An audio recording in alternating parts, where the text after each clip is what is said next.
Hello, everybody. Good day to you all. I am so excited to be speaking to you all in another episode of Outrageously Me. It's a podcast for outcast and a note to self. In this podcast, we explore different dimensions of how to be yourself 100%, if not 100%, how to be yourself more authentically and lean into your superpowers to be successful in whatever you do in life and to be more happier in life. That's exactly what we are doing in this podcast. And today I feel so much, I would say, happy and blessed. And there is a term in Indian language, in Hindi, called Bhagya. Bhagya is basically somebody who feels very fortunate. And today I feel fortunate because Bhagya is here, my very good friend, activist for animal rights, and who is somebody who doesn't wait for something to happen to voice her opinion, somebody who believes in mental health and boundaries, and somebody who becomes the voice for animals, and somebody who is in my life like a rock for a very long time. And I'm very happy to call her my friend, my associate, my buddy, and my mental health champion. Hello, Bhagya. How are you doing today? Hi, Shri. I am good. That was quite an introduction. I am like, wow, am I actually that nice? But yeah, thank you. You are. So, before we begin into the conversation of mental health and self identity, I want to ask you how you are feeling today. How am I feeling today? That's gonna be a bit difficult. Like, mostly when people ask that, it's like, I'm good. I don't want to fake it. I'm okay. I had a very rough Saturday, but I'm getting there. How are you? Yeah, I also had a very rough Saturday, but I'm getting there. I'm so happy that we spoke about something that's not so great because, the natural tendency in social situation is that I'm doing great. How about you? And that's exactly how we Right? roll. But when Yeah. it comes to being 100% yourself and also the mental health and taking care of your mental health and yourself, how important it is to be authentically you in the conversations and present yourself, saying that, this is what happened to me and this is what I'm feeling. How important is that truth? I think it's very important, and the reason I'm saying, and I walk that talk, like, and I talk the walk, one of the things. But yeah, Yeah, walk the the talk. yeah. So, like, last year we went through uh, we lost one of our pets. So, I was going through a lot mentally, and then at work, obviously, I wasn't replying to messages and everything on time. So eventually, I sent a note to people at my office, like, "Hey, I'm not doing well." Then just Mm, owning that, and like, mm, just because people can make assumptions, but I am letting you know what it is. You can still have your assumptions or whatever it is. That's not up to yeah, me. But yeah, communicating that helped me be myself, helped me be in touch with my grieving self. And I think that is what being authentic to yourself is to me. So yeah. yeah. Yeah, first Yeah. of all, I'm really sorry that you lost your pet, and I know for the fact, and even the audience will be interested to know that you only rescue pet who are of age, certain age, and you want to give them home and shelter, and you want to give them a happy life when they are at the end of their life. Why is that you rescued only older pets? Well, that used to be the case until recently, where I was like, I am burned right now. But if you ask me why, it's because they're often overlooked. These are the animals that are Yeah, least likely to find a home, and either they'll end up like they'll stay in the shelter for the longest, with the rescue for the longest, because everybody wants puppies and everybody wants kittens. And a lot of these everybody's will also give them up when they're no longer the cute puppies or no longer the cute kittens. yeah. But but a lot of people fail to realize that older pets, you get what you sign up for. A Mm, lot of people don't realize their whole personality is already formed. Whatever the rescue is telling you, that is exactly what you're gonna get. And it's like, you know what you're getting into, but that's not the reason I um we have adopted older pets. Mainly it has been because, yeah, they're least likely to be adopted. I think there's a part of me that knows what it is to be the least favorite or like the least Wow. likely to be loved kind of thing. And it's like, no, that's not a good feeling. So I wanna, yeah, it feels good to be able to love them and you realize they're so worth it. And that's kind of like, I am so worth it if only people could see.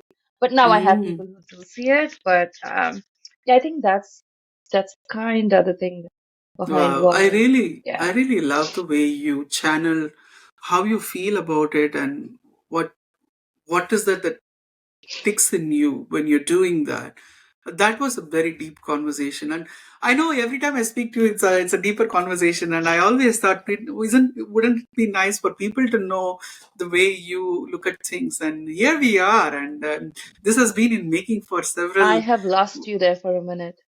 Ah, okay. My city started talking, sorry. Oh, okay. So we can hold on if you want to put your phone in another room, if it's okay. Oh no, it's not my phone, it's my laptop. I'm It's on your I'm on a laptop. You Mac. can put your laptop. Yes. I can't put my laptop in another room. It's Siri is very intrusive. She likes to like be a part of the conversations. So there's something you said or I said and that triggers her. So yeah. Yeah. Okay. So maybe we will cut where you finished and then we can begin from there. Okay. Yeah, Uh, sorry. I'm no gonna not problem at touch all. anything. No problem at all. So it's 4, 3, 2, 1. I really love the way you put that. I really love that you put yourself in the conversation, and not just from the point of how you are doing it and how you're feeling it, but what is that ticks in you, within you while you did that. So that was a very deep conversation, and I always felt that our conversations are quite deep, and every time we speak, and I take a lot of value out of the conversation. So I always thought, wouldn't it be nice that if you are on a podcast talking about these things, and here we are. This is my dream come true situation. Um, I know for a fact that pets make a big part in the mental health as well, and in the self identity as well. And we're going to go Mhm. there a little bit. How many pets do you have right now at home? I have five, four cats and one dog. Oh my goodness! Yeah. And isn't it a lot? Do you feel it's a lot some days, or is it okay? Or how do you see this? I never feel like it's a lot. That's the thing. And you know how they say if you love your work, it'll not feel like work. So if you Yeah. love your life, you don't feel like it's work, right? So I never feel like it's a lot of work with them. But Fin. it can come across as that when you're telling others, like, hey, I'm busy with my pets. They're like, oh my God, that must be so much work. But it's not. Do you feel that with your pets? No, It's they a are lot my of work. babies. No. I only have two What? though. Yeah. Yeah. Well, Yeah. after having a child, it did felt overwhelming, because just because there is always something you're dropping as a parent. Like Mhm. you're dropping things to be done at school, things to be done at office, things to be done at home, health wise, study wise, and whatever it is. So Yeah. it can easily be compared to being overwhelmed and busy and too much sometimes, because when you have a human kid and four babies together, then it can feel a lot, because we are a new Oh, yeah. parent, and being a new parent is a challenging situation, and sometimes I've felt a lot, but they're my babies. I would still keep them. Oh, of course. Yeah. Yeah. I wouldn't have it any other way anyway. So, Wouldn't have it any other way. Wouldn't yeah. have it any other way. So I wanted to ask you this shifting gears, and last year and even this year, my mental health has been a big struggle, and the way used to see myself before I took mental health help versus the way I see myself after I've taken help and I'm on therapy and medication and everything has changed quite a lot. And there used to be the stigma, there used to be a shame and everything. And now the way I see myself is much more deeper and conscious and things like that. So I know you've been on therapy on mental health. And so how has it changed the way you see yourself? Like, how has it evolved over the period of time? Um, I think the biggest thing when you start seeking help or start being aware of your mental health is is that I understand myself better. Like, why did I react this way? Or how could I have done better? Like, you start asking these questions that actually matter, and or rather questions that could help make a difference in your own life. Like, like when you're taking care of your mental health, you're doing it for yourself. Like, it's like, if somebody's asking, if you reacted very, um, Hmm. not violently, but um, not the way that helped you. Like, you had an intense surge of emotions and stuff to some trigger, right? And that trigger is something that could happen again and again and again. And each time, if you have that surge of emotions, Hmm. it's gonna take a toll on your mental health. So being Hmm. aware of what is causing that surge of emotions and or how you can possibly deal with it better or how you can respond to that trigger better, becoming that aware, it actually helps your mental health journey. And Hmm. so in terms of how it has like being aware about my mental health, how it has helped me is that getting more insights about myself. So Hmm. yeah. Does that Wow, make sense that's to you? Like, is yeah, that yeah, something? yeah. Getting more insights is something that the way I would also summarize that. And I think being somebody who's in the similar boat as to you, I would say that that's absolutely a right description. Can you walk us through your mental health journey and how it started, and when you looked at your mental health, and when have you decided you wanted to take help, and like how it has changed the way when you are understanding the insights about you. So, like, can you take us and walk us through that journey? Ooh, that would be a long one, but I will try and keep it short. It started, yeah, I mean, ugh, I probably knew I needed help like in my teens. Actually, I didn't know in my teens. It was in my early 20s is when I realized, okay, I could use some help because, Mm, the intrusive thoughts that are self-destructive, those mm, started in late teens, early 20s, and I'm like, maybe it's not right. And obviously, there's nobody to talk to because you don't mm, talk about these things in a Desi family.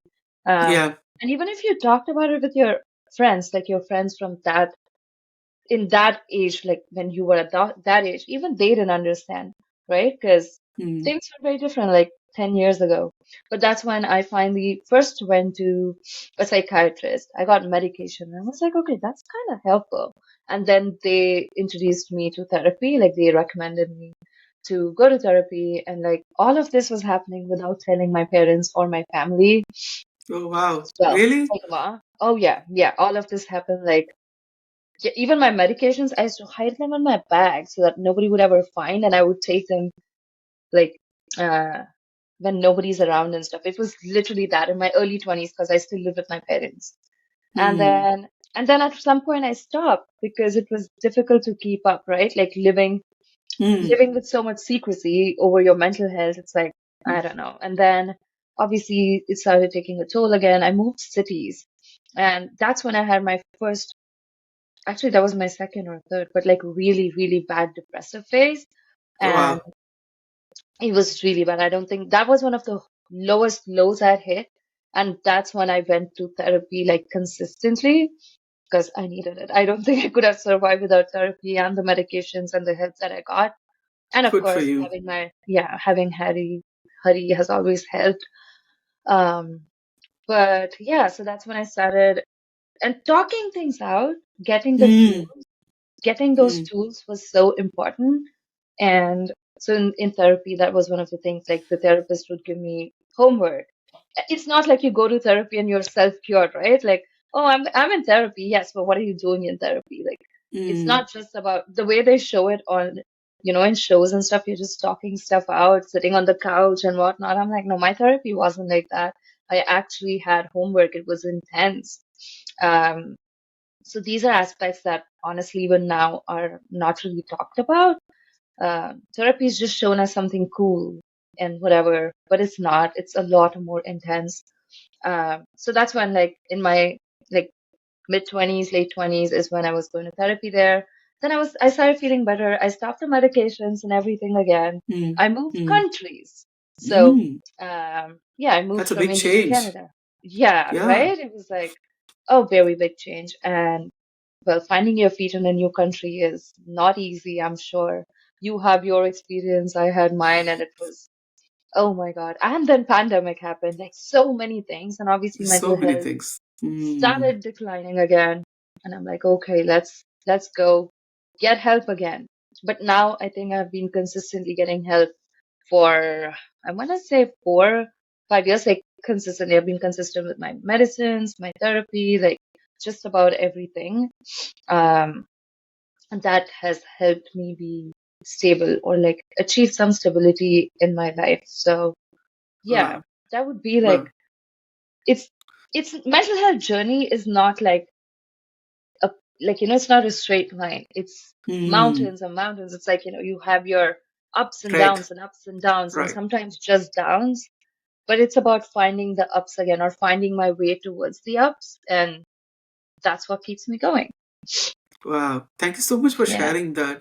And, just digging back into the discussions, like you had to hide your medicines and everything in the purse, and you had to hide and live in the secrecy of seeking Hmm. help, which is like if you have a headache and taking a pill is not something that's looked down upon. Like, people Yeah. don't look down on you. And the stigma around seeking mental health, especially if it hinders your personality, if it hinders the way you function with others.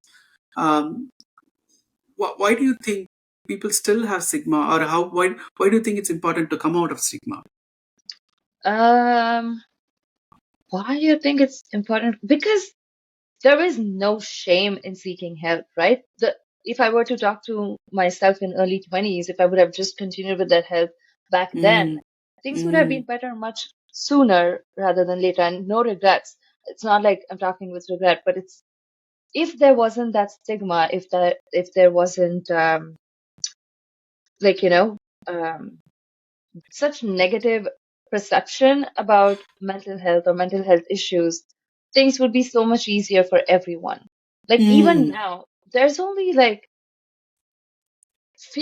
very few people who are actively seeking help.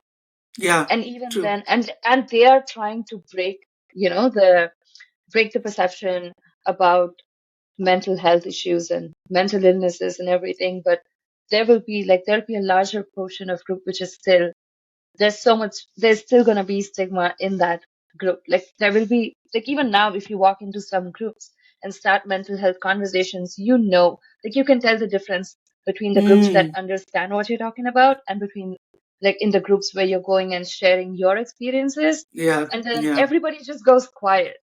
And I'm like, yeah. okay, but I have normalized it now. Early 20s, I probably wouldn't have talked. In fact, I don't think I had the right words to talk about it. But now Mm, it's like, 30s, like having sought help, like so much help and everything. It helps. Like yeah. it helps in terms of resources, tools, words, Mm, and and more than anything, it's about finally not caring how the room reacts. If yeah, I I get a love that. quiet room, I get a Yeah. quiet room. I deal with it. And it's on them. It's on them if they don't get it. It's their loss, not my loss. And Oh, making I peace love with it. that has been a Mm. part of the mental health journey, right?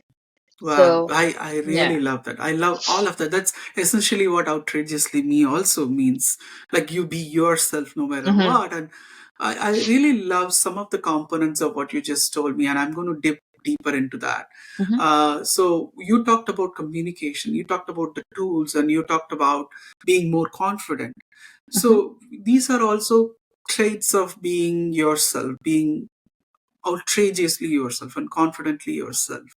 So if mental health hinders this, and there's a problem, right? Like, if you don't take help for mental health and you think that is your personality, so I really want to understand like how mental health and personality intersect. And if they do intersect, how is it important, or how is it that one navigate seeing himself or herself or themselves when they are navigating mental health? So how does mental health affect one's personality? Is that what? Yeah, yeah, yeah, Okay. yeah. The authentic self. Um, I think being aware is what helps shape that personality, but not being aware is like when there would be like a time in my 20s when people would describe, oh my God, she's so short-tempered. I'm like, yeah, I Mm. am probably short-tempered, right? But Yeah. I think as I delved into the mental health journey, that's when I realized it's not the short temper was probably me not knowing how to deal with those big feelings I was having, right? Or Wow. where those big feelings were coming from.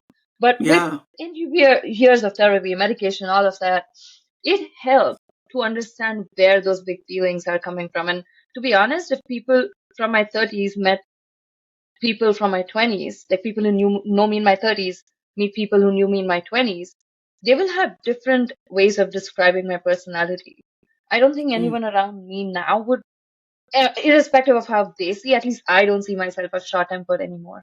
So, Mm. because I have really worked, like I used to have my temper tantrums or whatever it is. But that was because big feelings, I don't know how to deal with that because I never had the tools to deal with them during my childhood, my teenagers, because, well, that's how Indian parenting used to be, or at least the parenting in my house used to be, that Mm. nobody cared about providing resources or tools for big feelings.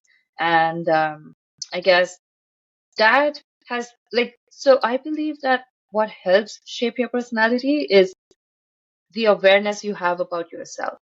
Mm. If, yeah, I don't know if that Wow. makes sense, but No, yeah, it makes a lot of sense. Awareness is one thing that's, even if you don't know what it is, you can't even deal with it, right? So yeah, being aware is yeah, the first steps to everything. And I I always say this to people, like mental health is not just about going to therapy and taking medication. Mental health is also about, even if you don't have to go to therapy and if you don't need to take medication, yeah, it's still taking care of yourself, right?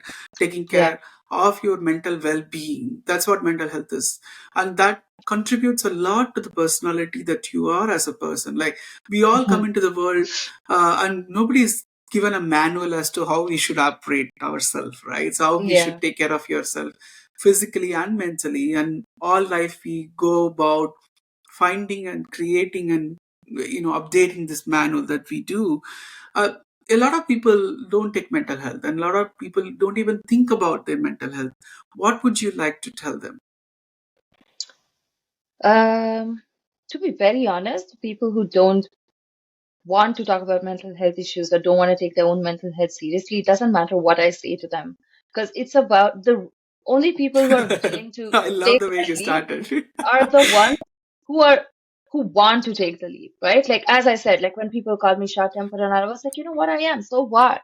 But it was Mm, when being short-tempered or being so angry all the time at the world that why is my life like this? Having so many big feelings and not knowing what to do with them, I was becoming resentful. It was affecting me. I mm, wasn't happy with where I was at, right? And eventually that's what drove me to get help because like, okay, if it's not about what others are saying. It's not about others' perspective or perception about me. It was about me not being happy, and that's why I delved into it. So mm, my thing to these people who don't want to seek help or they are like having a closed mind about it would be my question would be: Are you happy? Are you mm, happy being you? Do you feel happy in your life? And I don't mean happy by things or whatever. If you were left alone in a room to reflect on your mm, life and your thoughts and everything that's happening in your life, are you happy? mm, And if your answer, if that, like whatever the answer is, if you think you're not, and maybe there are some parts of your life that maybe could change, then it's worth going on your mental health journey and doing, like, self discovery and all of that. But a lot of times people don't like to spend that time reflecting on, am I happy? Because it's a deep, deep thought, right? Nobody wants to get mm, there. It's like, yeah, yeah, I'm mm, happy. Yeah. What are you happy about? Well, I went on a trip. I'm happy about that. Or I did this, all the materialistic things. Are you happy without all those materialistic things? Are you genuinely happy? That's the thing. And getting in touch with that self, I think a lot of people are not ready for that. wow, So, wow. yeah. Oh, I love that. I really love the way we are weaving this tapestry throughout this episode. We talked about happy just now. When we started the episode, we also talked about how important it is to be truthfully communicating the way we feel. And happiness is one thing that is very, very, I would say, distorted in the social Mm-hmm. conversations. Like when people ask you, you always say you are happy, you're fantastic, and there is always the way we dress and the way we post ourselves in social media, we fake happiness very well. And Yeah. this has been a pandemic for a lot of people, faking happiness while they are not happy. Yeah. Uh, what do you think about happiness in general and the way we fake it in the community now? Um, to be honest, the more you fake it, like it's like, fake it till you make it works for some things, but not all things. And the Mm, happiness is not one of them. You can't fake to be happy and then you'll actually feel happy. No, you'll just get resentful. And that's my experience. Maybe you don't mm, have to agree or like others don't have to agree, but like mm, when I lost two pets last year, my mental health was like it was a mess. And at mm, work, I literally told because my manager and I we have talks like literally every day because we are catching up. Like we work closely together, right? Because we work remotely. There are a lot of meetings. And in Canadian culture, at least in Canadian culture, the first question that people ask in a conversation is, "How's it going?" or "How are you doing?" Right? mm, And there was this time when I told my manager that please don't ask me that for some time because the answer to that question, if somebody asks me, how are you doing, is I'm not doing great. And it's gonna just bring up all these feelings, which I don't think you want it to be a part of this conversation. Because mm, this meeting is to discuss this, and I'm okay with that. Like I'm okay compartmentalizing it. But if for some time you can refrain from asking me how you're doing, I would be very grateful. And trust me, my manager dealt with that and he came up with alternatives of how he could, um, checking on you. yeah, like how to steer the conversation without, like, it's not that he wasn't interested in knowing about my mental health. Trust me, he was, but he also knew that right now I don't want to talk about it.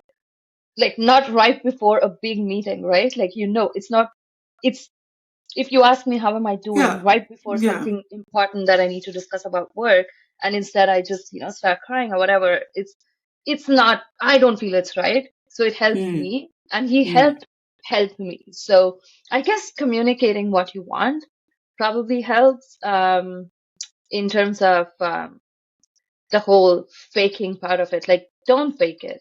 Communicate what you need, what you want. If you communicate your needs, that's how people will know. See, as kids can't communicate their needs, and which is why you need to help them with the tools, mm, words, resources, yeah. all of that. But as adults, the one thing that we can all do is try and communicate.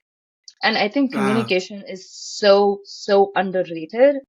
But I feel like, I think even you and I, like our relationship evolved after we started communicating, right? Like we had our Yeah. differences at some point.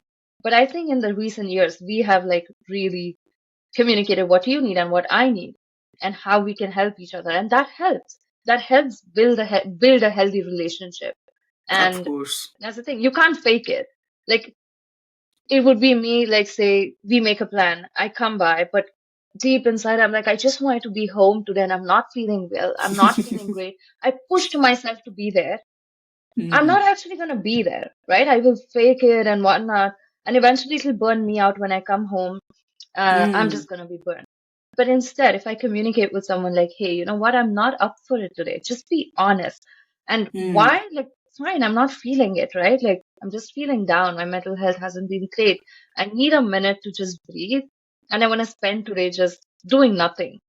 And that's the thing, you don't owe explanations, but you owe communication if you're making plans with someone. Or at least that's my thing. Like if you communicate with me whatever it is, I will understand rather than assuming stuff. And mm. yeah, or rather than having It's somebody's fake self, if that makes sense.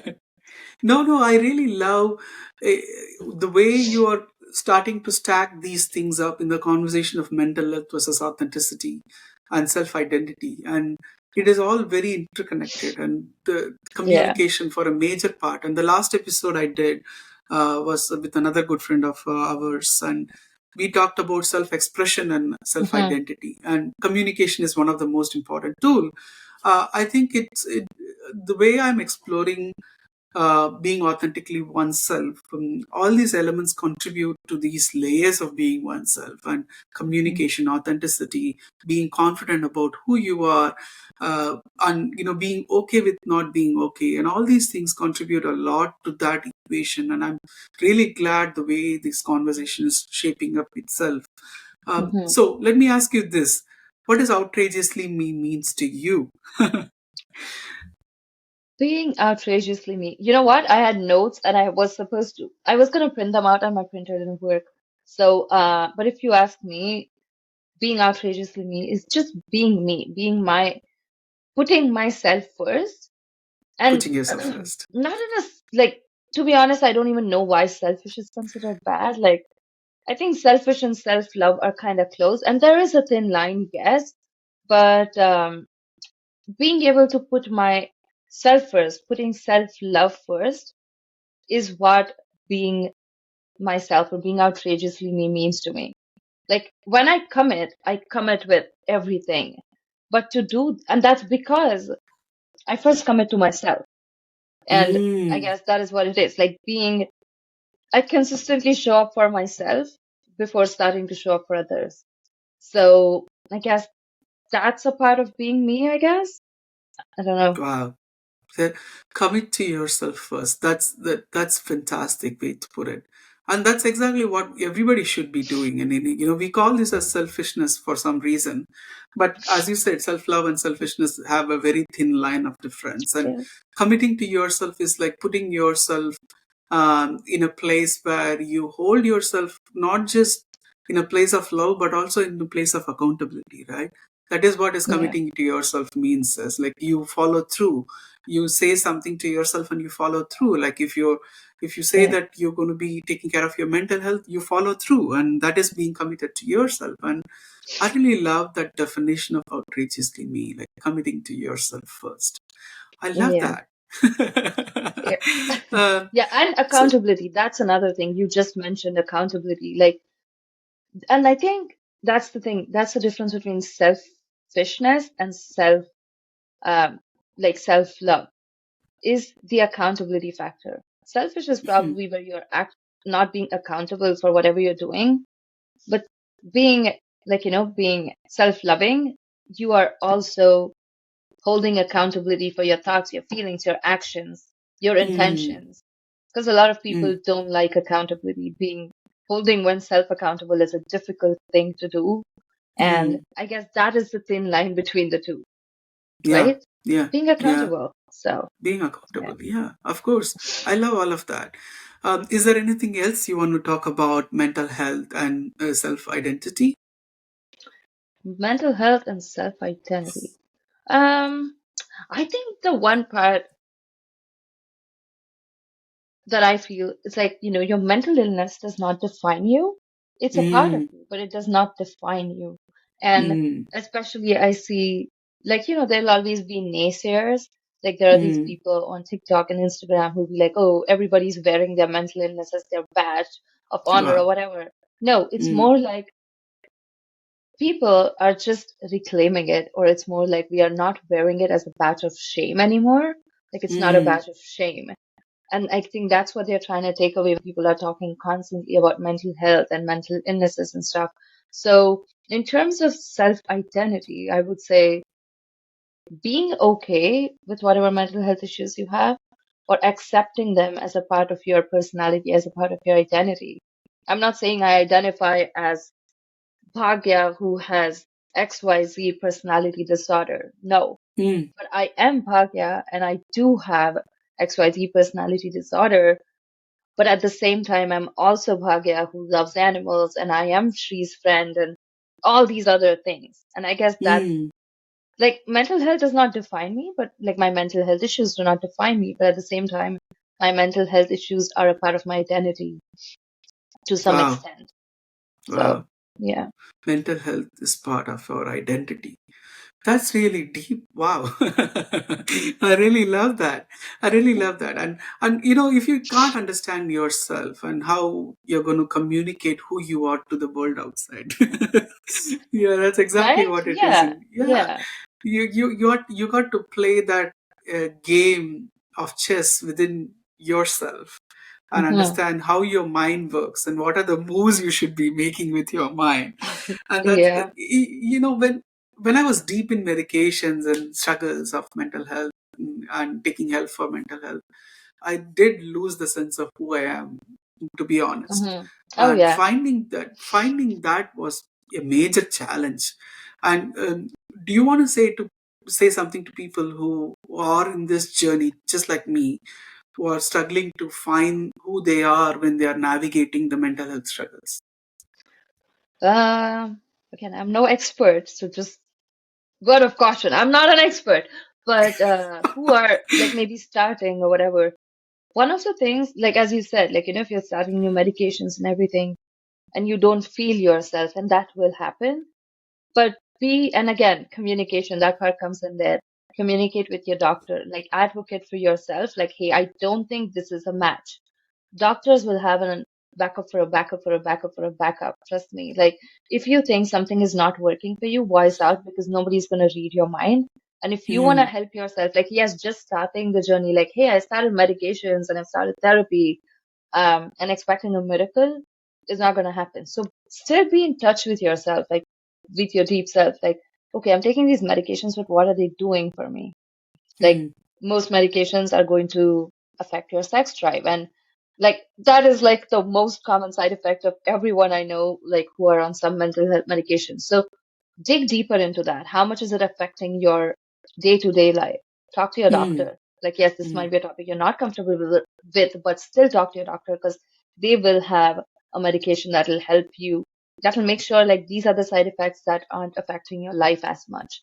So Hmm. I guess embracing, I wouldn't say embracing the side effects, but being aware of those, communicating those side effects will help you on this journey of like self-discovery and mental health. Yeah. So Yeah. yeah, just keep an Yeah. open mind Hmm. and write And down I'm everything. So keeping your open mind, communicating more, being okay with yeah. not being okay, and having that awareness and being confident, and all of this forms a beautiful tool book or guidebook for people who are navigating the scenario. Thank you so much for sharing all of that with us, and it's been amazing talking to you. And is there any last few words that you want to tell the audience? Um, last few words I want to tell. Find something that works for you. Like don't Mm. like because if you Google what should I do for my mental health, what will help my mental health issues, etc., you're gonna find articles that are funded by organizations who want you to buy something. Okay, so Yeah. don't always Yeah. just go for that. I'm not saying it doesn't work.